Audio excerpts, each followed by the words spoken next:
automatic pistol that it's from Stunt Studios. Pretty accurate, electric. I'm gonna be testing out on that target right there.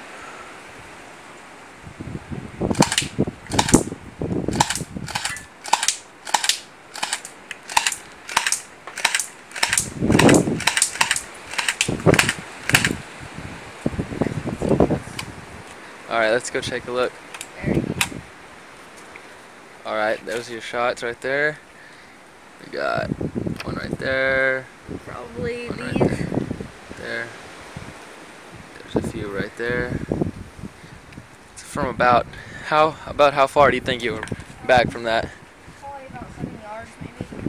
A little bit more. Like, Yeah, maybe more. alright, well that's pretty accurate for that gun.